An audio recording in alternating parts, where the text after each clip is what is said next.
Today's episode is about remodeling and the process that we go through with that and getting it ready to rent. The first part with the remodel, significant project, you think about paint colors, what plumbing you need to do, making big decisions. And once you get through all that, there's a whole nother process that you go through to get it ready to rent, especially with vacation rentals. You can't just put furniture there that looks pretty. It has to be functional. And so we're going to help you with what to look for to get it ready to rent. And we even have a checklist that we created that we're going to share with you so that if you've got your own vacation rental, it will help you know what to purchase, where to place things, and some things to think about. I think you're really going to enjoy this episode.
When we first brought you over here, we had just spent all the time and money to tear out the ceramic tile, and because we saw terrazzo underneath, and we were really excited about it. However, it became not very exciting when we saw the shape of it. And from that point, we made a decision to put the vinyl floor over, and I think it was one of the best decisions we made. Yes, absolutely, yes. And so you guys helped us with that. You had Justin put it in, but let everybody know how you guys approached it and some of the key things to think about when you do the vinyl floor. Well, first of all, you bought a very good quality vinyl plank floor.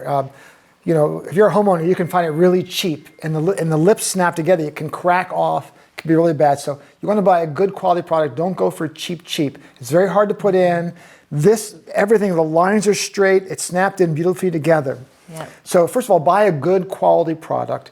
And when you install it, a lot of installers will, between the rooms, put a transition strip because it's very hard to flow from the back of the house to the front of the house. You always have to start in the same corner, the way the edges snap together. Yes. And so Justin, who did an excellent job, took extra time. So there's not one seam in this whole floor. It's completely seamless. But it's absolutely gorgeous. It's good quality. It went together well. Cheaper floors, they don't cut right, put them together. But this is an easy product. You can cut it with a utility knife to do it. But you must take your time when you put this kind of floor as well too. But it transformed it. So once we got the floor down, then we realized too, I think the best values or least expensive way to really make something look top of the line is the baseboard. Yes. So we went with a wide baseboard. And so what's important for people to know about baseboard? A wider baseboard just gives an element of luxury. You don't want to go cheap here with a little small baseboard as long as you're going to do it. And with this nice colonial type looking trim, it just fits with this little farmhouse motif that you have. And so go with a wider baseboard. It doesn't cost that much more to do it. And make sure that you do good corners with it as well. Yeah. And then we just went through the entire house kind of talking about what to do, what not to do. One of my favorite, I think I did like a little Instagram video on this, was Justin. Remember doing Bondo and fixing the doors? Yes, yep. We had 2 doors that were very damaged. One of them, I think it looked like it was kicked in. And Lee, you told me, you're like, you don't need to buy a new door. We can fix that. Yeah. Tell them what you did. Well, any door that has a dent or cut in it, if it's a metal door or a wooden door, you just buy fiberglass fill that's used for auto bodies, just cheap old Bondo. For the bottom of the doors, we use the stuff with the fiber hair in it. We've had rotten doors coming into houses a number of times. And instead of cutting the whole door out, you can actually patch with that and sand it with that. So one door had a big bang in it here. We just laid it out, fill it with Bondo, sand it, paint it. You never see it. So you can save a door that way with auto body fill. It's a really nice little hack. Yes. So it's a cool thing. I really love working with Lee and Justin because I would just dream things up and think, oh my gosh, I think I'd like to see something like this. And they would bring that solution. So it's a creative brain here, you know, thinking about what I might want to see. And then you guys always came around and said, hey, yeah, we can make that happen. You didn't tell me no once. You might have advised me a couple times, like, well, do you really want to do that? But you figured out how to bring about what I was seeing on the inside. And as a designer, that just means the world. Plus, Lee is just so faithful, and Justin, you always showed up when you said you were going to show up. We've really created a community, and I think we're going to be lifelong friends. Yes. We have so many connections, and I think that is part of what God had designed for us, meeting you and us doing the investing in Cocoa Beach. It really needs to be, it's a teamwork thing where you discuss things back and forth. You try things. Would you like that? No. You like that? No. Will we do that? Yes. We want our customers to be totally happy about it, and if we have to take it out and do it again, that's just fine. Yeah, you guys are awesome. So the takeaway for you at home is there is a Lee in your city. And so take time to find that right contractor. They're a really important partner, and it's part of God's design to bring all of us together, I believe, to further the kingdom. Yes. A lot of contractors will start a job. They have 20 jobs going on. They show up every month. Find someone, like you said, they're going to be there. Yeah. And actually what Levi did is he tested us on a small job. This was really good. He said, can you do this sheetrock? That's all we did. It was a $300 or $400 job, I think. But because we did it well, can you do this? And we earned your trust. You did. Ask someone to do something small. Test them on it. See if they like that. And you just pay them a little. In fact, I tell people, here's my hourly rate. And they're like, I said, look, just give me a small job. If you're not happy with that, I'm gone. That's okay. I got plenty of work. I don't need to look for work to do. Yes, that's true. I'll do that little thing. If you're happy with that, I'll do more. That's great advice, Lee. Thank you so much.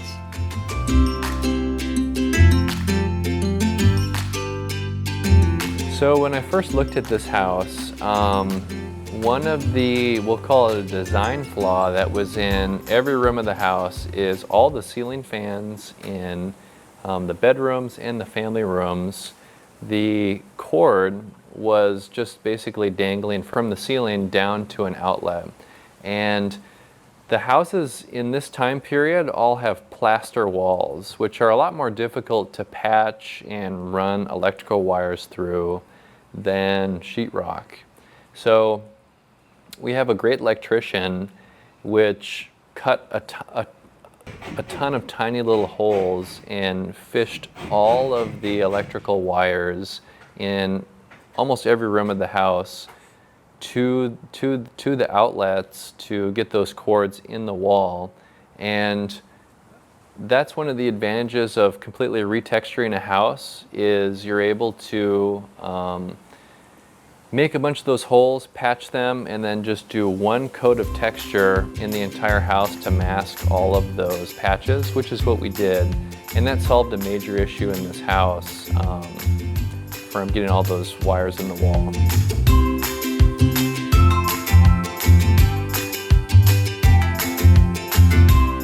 I want to invite you into the laundry room, and I want to tell you, as we walk in here, this is going to be one of the nicest laundry rooms you've ever seen.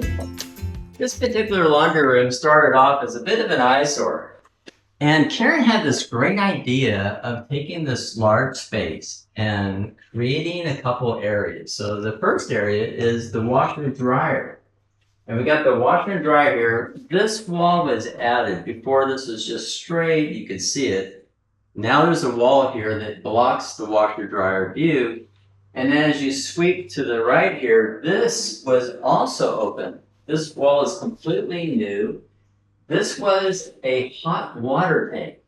It's still there, but now it's behind this bifold ventilated door, and it still works, but it's all covered up. This is like genius, because when you're sitting in that direction and looking this way, you don't really see the washer dryer.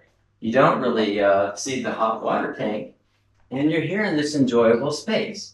Now, right now, we've got a couple of chairs here, little table, some artwork that we enjoy.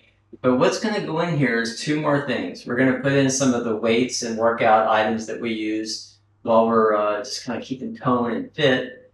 And at the same time, we're going to put in an air conditioner because we are in Florida and everything gets a little bit muggy, a little bit, with humidity and heat going. So we're going to add an air conditioner, and we're getting the kind that rolls around in the room with a little duct out the side. Easy to do because all you have to do is put a hole through the block wall, like about that big, take a dryer vent, stick it like that on the outside, and then it vents to the outside. And in the meantime, you've got this great, nice air conditioner going. While you're working out, it's going to feel good. If you got some laundry going, it'll maybe help, keep things not humidity, and it's going to be a beautiful space. It already is, but it's just getting better.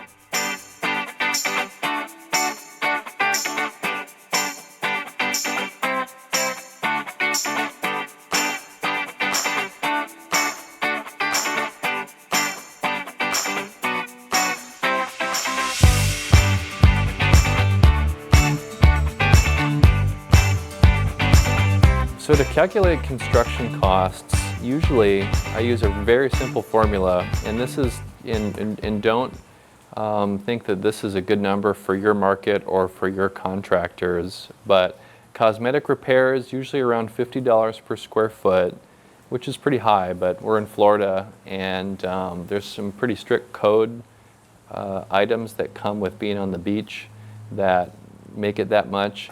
And if it's a full gut, that would include replacing cast iron sewer drains, which most houses in this area at the age that we buy them need. It's about $75 per square foot.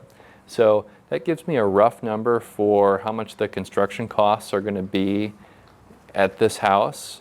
And then I'll use that to kind of determine, if I'm looking at a distressed property, can I make money after I get done making all the repairs.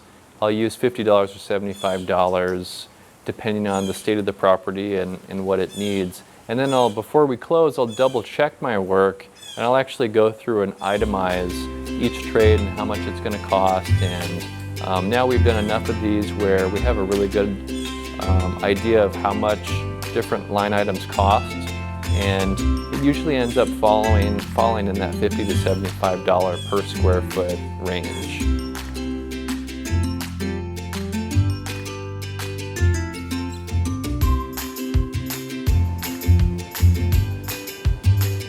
Going through the process of a remodel is always full of surprises, and some of the things you find feel like hidden treasures. And other things you think, oh my goodness, if I had known that this was there, I don't know if we would have bought the house. But you can just rest assured that when God gives you the green light on buying a house, and the way we look at it is God knows. He knew everything that was going on with that house. Also, it's amazing, like when we run into maybe some challenges or issues, when we seek the Lord, He really provides us with some interesting solutions. I'm going to read a scripture to you, and I'm going to share a really great example of this that happened in the beachside villa. Okay, it says this. This is in Daniel 2, 22 and 23, and this is in the ESV. It says, He reveals deep and hidden things. He knows what is in the darkness, and the light dwells with Him. To you, O God of my fathers, I give thanks and praise, for you have given me wisdom and might, and have now made known to me what we have asked of you. We had this situation in the condo where we had gotten everything in the kitchen done. It was looking great. And for whatever reason, I finally decided to open up the dishwasher. And you know what? It hit the cupboard. And so it was like angled up. You couldn't even put plates in there. And I was like, oh my goodness, Dave, what are we gonna do? And Dave just looks at it. He's always like inquiring of the Lord. And he came up with this ingenious idea that came from the Holy Spirit. He said, how about if we just take the door and we switch it so the hinges are on this side? And sure enough, when we opened the door, the dishwasher door went all the way down and functioned normally. Now, you know what? If we didn't have the wisdom of the Lord, that could have cost us a lot of money and time to have to maybe redo the kitchen, or just leave it and just realize that the dishwasher wasn't functional. And this verse really encourages us when we hit those times, when we go into a situation, know when he calls you into it, he knows everything about that. And he has got the wisdom and answers for you to get through any challenge.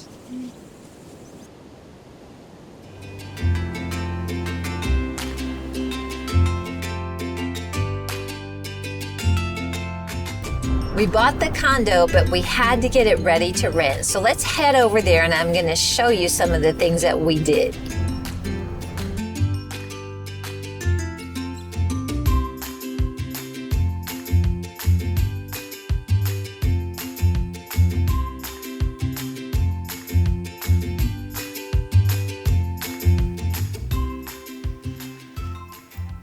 Every property comes with a unique set of challenges, and I can tell you that I did not expect to run into the problem that we had here. And that is that this condominium has got a hotel air conditioner.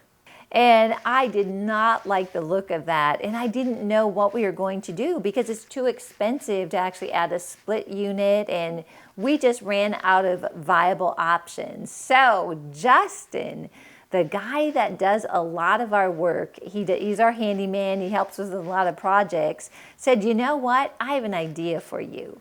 So he built this amazing case that actually moves out from the wall, carefully making sure all the airflow goes the right way. And he turned what was definitely a design blunder into a design asset. I think that's really fun, and every property has something like that. In this property, this is definitely the gold stock.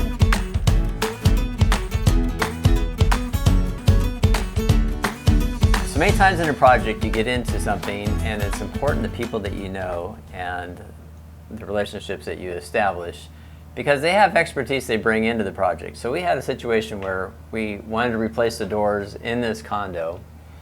Doors for everybody, that was our idea. So we do no doors, which we bought, and we brought here to the condo, only to find out the door jambs were 4 inches instead of the wall, which is 3 inches. So we not only had a problem with that, we were essentially in a jam with the door jamb. So how did we get out of that jam? Well, in this case, it was a custom-built door jamb. This is a jam right here. And it was a 3-inch to accommodate a smaller wall. And normally if someone does this kind of construction, it's much more expensive than a pre-hung door. It's hard to get your hinges lined up right for to close, but they used a master craftsman that did a beautiful job on these. However, after we talked about it, we found out I'm doing another job just in a condo below us that we can just cut the jamb down with a circular saw with a straight edge, and you can use a standard jamb to make it fit a 3-inch wall. But these were done custom built, which can be a lot more expensive. Yeah, so the idea of cutting a jamb down, this part here, here's the striker where the door closes up against this, and this part is longer. Well, all you have to do is strike a line and cut a straight line down and use it.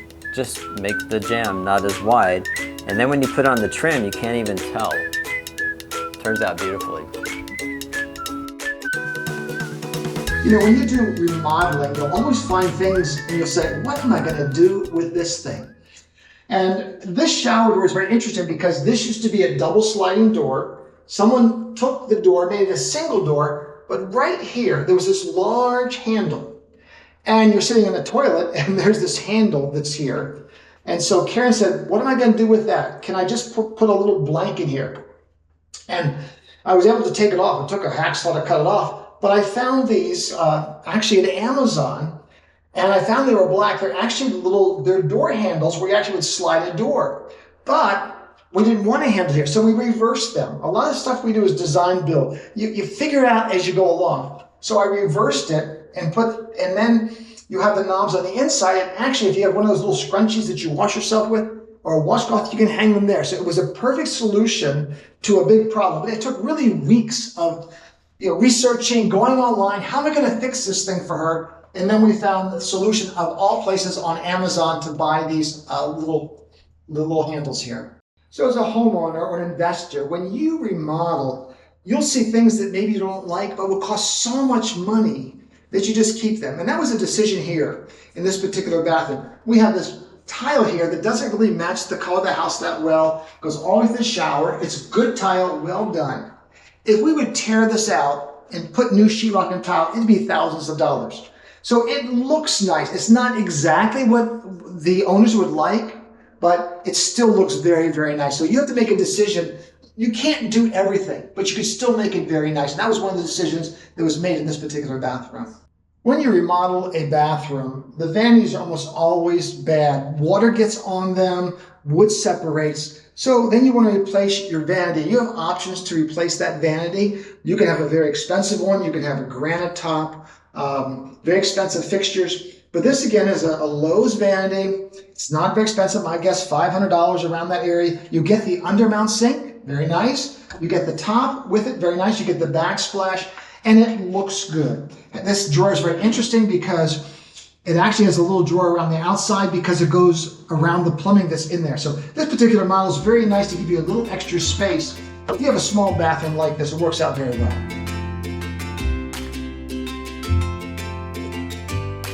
I am in the beautiful remodel kitchen of Karen and Dave. And when we first came in here, this was just a very small opening. And you couldn't, and there was a doorway, a door frame here. This was all enclosed. So, you know, most people want an open concept in their home. And so we removed all this wall here, loaded down here, and there was a lot of electric in here. So we had an electrician come in and move the switch over here. So right away, that opening gave it a beautiful look. Then we had a decision to make about cabinets. Do you replace cabinets? Do you keep the cabinets? Now, these cabinets happen to be a very nice, beautiful maple cabinet. They're framed very nicely. And the original decision was to keep them the natural wood color. And they look very, very nice. But once we did the remodeling and the painter came in and painted it, the cabinets looked awful. And so we actually painted these cabinets. So if you want to paint your cabinets, it's very important that you follow steps so they do not peel off. They must be degreased.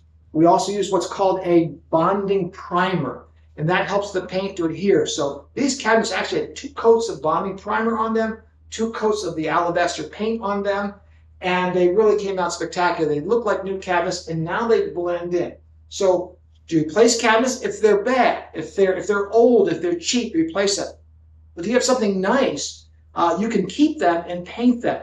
There's a very special small roller you can use. We actually took these out and spray painted them with an airless sprayer and then brought them back here and put the doors on. And of course, always change hardware. You can change your cabinets. Your cabinets may just be average. If you just change the hardware, they'll look much better. In fact, if you want do a few things to your kitchen you can afford, change the hardware and put up a backsplash. There's even a peel and stick backsplash that you can buy and then just stick it on and you grout it. So those are some things you can do to improve your kitchen without a major improvement. And of course, the granite's beautiful. It was extended here for a couple seats. That's very nice.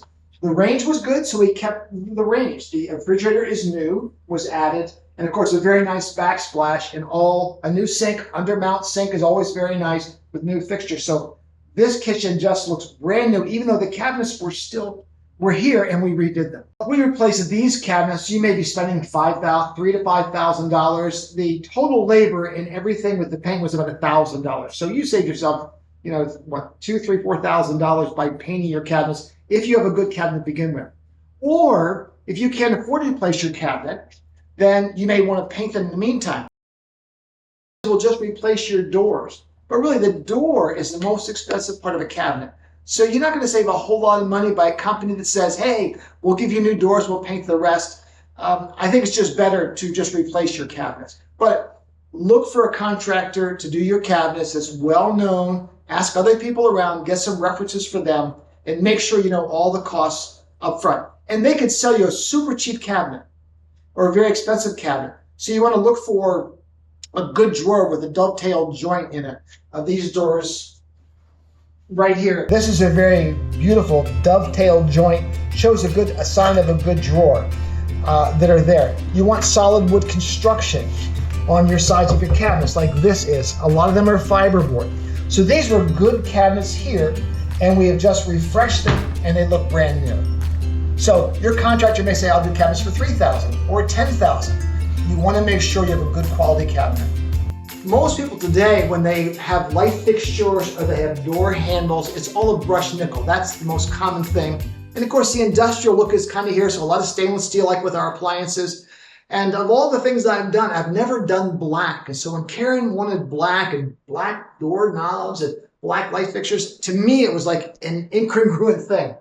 And yet after I looked at it, it just popped. These alabaster cabinets with the black handles, it just really sets them off, as well as these lights that are here. They're kind of an old farmhouse look, I guess you would say.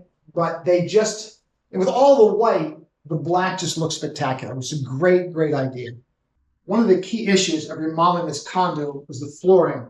The whole condo was a ceramic tile everywhere. It was old and dingy and dirty. It was very wide mortar joints. And so we decided we could go right on top of it with a LVP flooring or luxury vinyl plank. However, to do that requires some very important steps. You have to use a primer in all the joints and then put on a floor leveling. Otherwise, later there would be dips in that. So we spent a lot of time cleaning the floor, scrubbing it down really good and then we put primer in all the joints, this little pinkish primer. Then we flowed in what's called a floor leveler, and that gave us a level surface. And then we went right over top of that, so we didn't have to tear it up, which would have been thousands of dollars to tear up this floor. With just a little preparation, we were able to do it, and now we have a very beautiful floor. You'd never know I'm standing on top of tile, which actually was put on top of terrazzo. But now we have this flooring that looks like wood, and it's just perfect.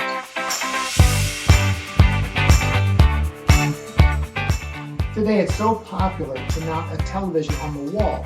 But if you do that, you'd have a gangling of cords coming down, very unsightly. And there are several ways to solve that problem. There are what's called wire mold, where you can hide them inside a channel, but you still see that. Or you can run them inside your wall. You can have an electrician put an outlet there. They also at home stores sell a channel that you can cut a hole, run your cables through, bring them out the bottom, and down here's the receptacle. In this case, we bought that, but we realized this is a concrete wall, and there are just little small strips of wood on there, and there was no room. So we actually fed our wires through there. We couldn't use those pockets. We used a different system, but now you look at this TV, there are no wires that are showing. It looks very good, and you can buy these pockets, like I said, at home stores, do them yourself, and it'll look so much better than all these cables that are hanging around.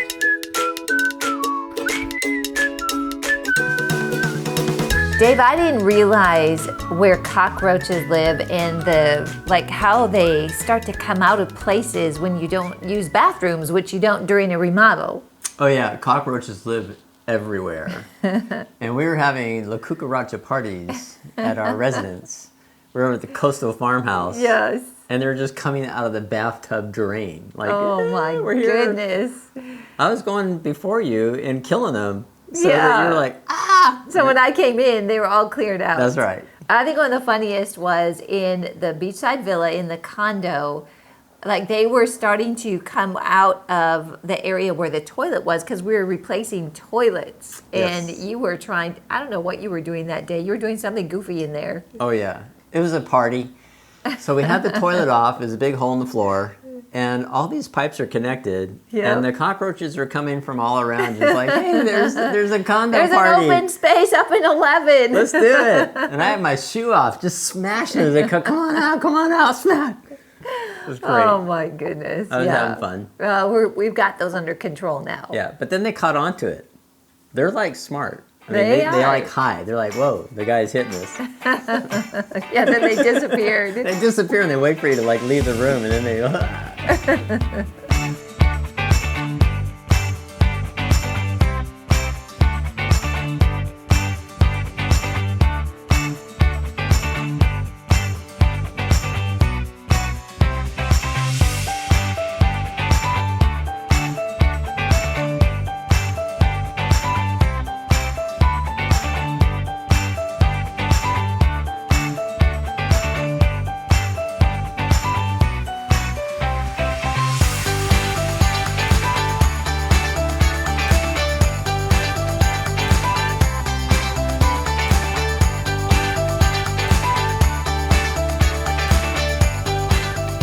for joining us today, and I hope you learned some things about how to scope out and budget for your remodel. We'll see you next time on Sweet Tea Hospitality. I'm Karen Conrad, and to watch all of our episodes, go to sweettea.tv.